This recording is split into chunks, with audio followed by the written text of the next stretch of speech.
नमस्कार. सुमन्स किचनमध्ये आपलं स्वागत आहे.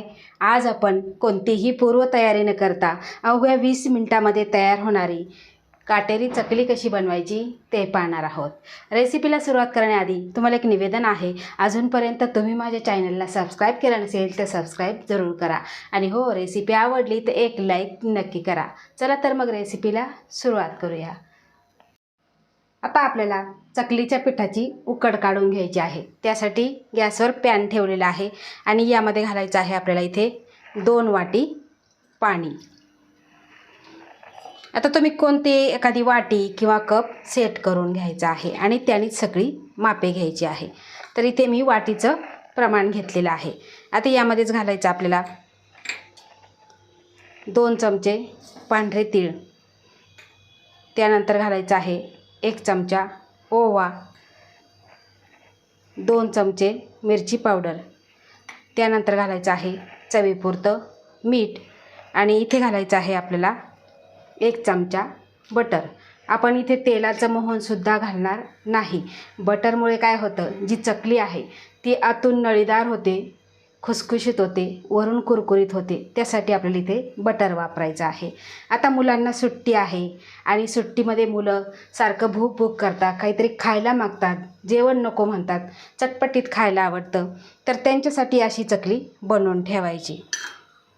मुले अगदी आवडीने खातात आणि चकली हा पदार्थ कोणी असं म्हणत नाही की आम्हाला आवडत नाही. सगळ्यांचीच आवडीची चकली आहे.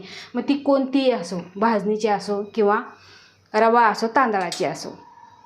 इथे आपण कोणत्याही प्रकारचा रवा वापरणार नाही किंवा तांदळाचे पीठ वापरणार नाही, भाजणी वापरणार नाही. तर इथे आपण वापरणार आहोत ज्वारीचं पीठ. तर बघा, पाण्याला छान अशी खळखळून उकळी आलेली आहे. आता उकळी आली की आपल्याला फक्त मिक्स करून घ्यायचं आहे. आता गॅसची फ्लेम लो ठेवायची आहे आणि हे बटर आहे हे आपल्याला पूर्ण वितळून घ्यायचं आहे.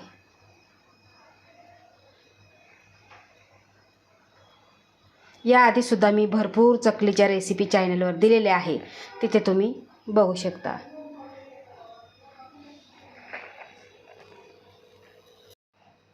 आता बटरसुद्धा वितळलेलं आहे आणि यामध्ये घालायचं आहे आपल्याला इथे ज्वारीचं पीठ. तर इथे मी ज्या वाटीने पाणी घेतलेलं त्याच वाटीने 4 वाटी पीठ घेतलेलं आहे. आता हे सगळं पीठ आपल्याला यामध्ये घालायचं आणि मिक्स करून घ्यायचं आहे.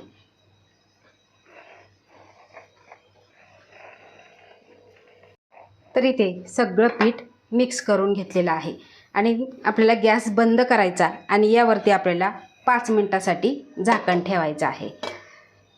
म्हणजे छान असं ह्या पिठाला चिकटपणा येतो आणि पीठ हे मळताना एकजीव होतं. 5 मिनिटांनंतर आपल्याला एका मोठ्या परातीमध्ये हे सगळं पीठ काढून घ्यायचं आहे.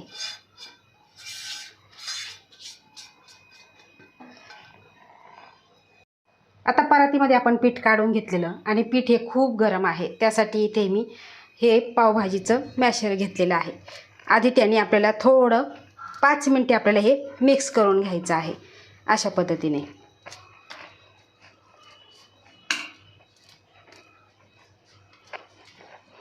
बघा, या पद्धतीने आपल्याला फक्त मिक्स करून घ्यायचं आहे.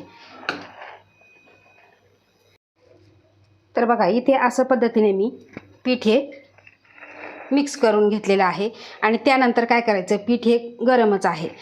अगदी थोडं थोडं पाण्याचा हात घ्यायचा आणि हे आपल्याला पीठ मळून घ्यायचं आहे. खूप जास्तीचं सुद्धा पाणी घ्यायचं नाही, कारण खूप जर पाणी झालं, पीठ पातळ जर झालं तर चकलीला काटे व्यवस्थित पडणार नाही आणि चकली ही कुरकुरीत न होता कडक होऊन जाईल.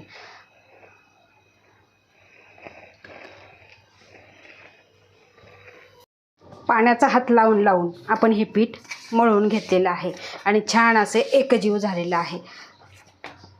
आता आपल्याला जेवढं पीठ सोऱ्यात बसेल तेवढं पीठ काढून घ्यायचं आहे आणि हे बाकीचं बाजूला ठेवायचं आहे. आता यामध्येच आपल्याला थोडंसं पुन्हा मळून घ्यायचं आहे. बघा, या पद्धतीने आपल्याला मळायचं आहे. छान असं एकजीव झालेलं आहे.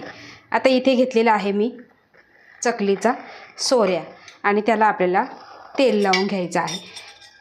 आता चकली करताना ज्यावेळेस जी चकलीची थाळी असते खरखरीत बाजू ही बाहेरून आली पाहिजे, अशा पद्धतीने ठेवायची. म्हणजे काय होतं, चकलीला छान असे काटे पडतात.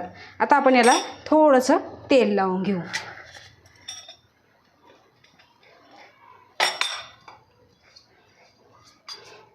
अगदी थोडं थोडं लावायचं आहे, खूप जास्तीचं सुद्धा लावायचं नाही. आता आपल्याला हाताच्या खालची जी थाळी आहे ती थाळी आपल्याला पूर्णपणे लावून घ्यायची आहे.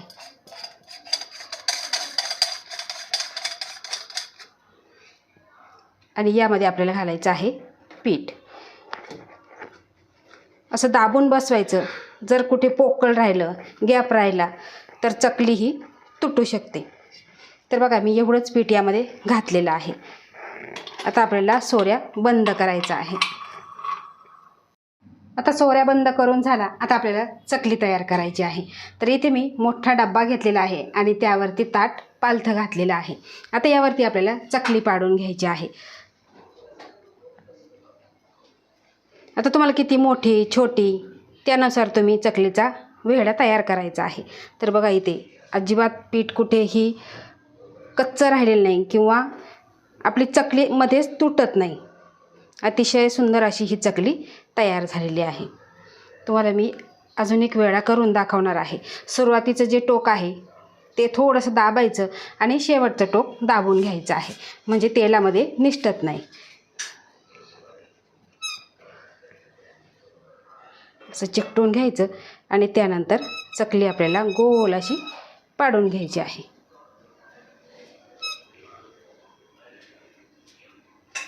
आता हे टोकसुद्धा दाबून घ्यायचं आहे. बघा किती छान अशी चकली तयार झालेली आहे. आता पूर्ण ताट भरून आपण ही चकली पाडून घेऊ. तरी ते आपण चकल्या पाडून घेतलेल्या आहे. आता आपण तळून घेऊ. चकली आपण पाडेपर्यंत तेल इथे गरम करायला ठेवलेला आणि थोडंसं मिश्रण आपल्याला टाकून बघायचं आहे. आता तेल चांगलं गरम झालेलं आहे. गॅसची फ्लेम आपल्याला मीडियम ठेवायची आणि त्यानंतर आपल्याला एक एक चकली ही तेलात सोडून घ्यायची आहे. गॅसची फ्लेम कुठेही वाढवायची नाही किंवा कमीसुद्धा ठेवायची नाही. आता जेवढ्या तेलात बसतील तेवढी आपल्याला सोडायची आहे. इथे मी 4च चकली सोडलेली आहे. आता ज्यावेळेस आपण चकली तेलात सोडतो त्यावेळेस त्याची बुडबुडे कमी होतील तेव्हाच आपल्याला पलटवून घ्यायचं आहे. तेलाचे बुडबुडे पूर्ण कमी झालेले आहे आणि आता आपल्याला पलटवून घ्यायचे आहे. आता पलटून घेतल्यानंतर जी खालची बाजू आहे ती सुद्धा तेलाचे बुडबुडे कमी झाल्यावरच आपल्याला ही चकली काढून घ्यायची आहे.